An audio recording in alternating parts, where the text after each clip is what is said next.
You're watching Erie News Now at 5. Good evening. We start with breaking news. An underground fire in downtown Erie has closed streets during this early evening hour. Electric and fire crews are still at the scene, working now to keep it under control. Our Jamison Hicksonbaugh is live with the latest developments.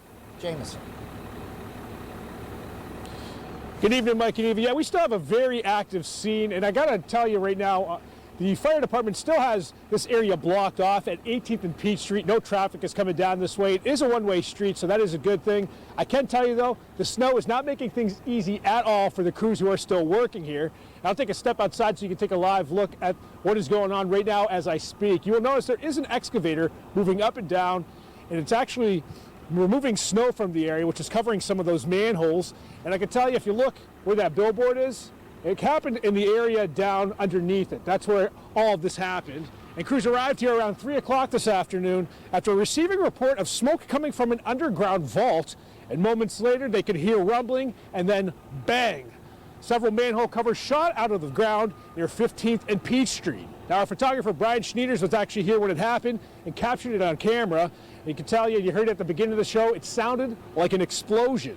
Firefighters then evacuated the Perseus house. You can see that right over there. It's right next to it. They did that as a safety precaution.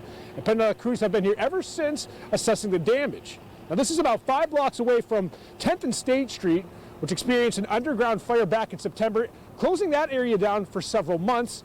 And both firefighters and PennDOT say they hope that this is not a similar situation.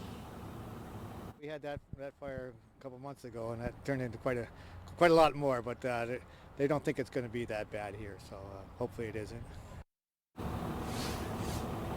The firefighters tell us that it appears that the fire actually burned itself out shortly after it happened. There are no power outages to report, but we did speak to a representative from the ACL Associated Clinical Laboratories. We're actually standing in that parking lot right now. They said that they didn't experience a power outage, but they actually used a generator as a backup just in case. We're going to have much more on this fire coming up on Erie News Now at 5:30. Live from downtown Erie, Jamison Hicksonbaugh, Erie News Now.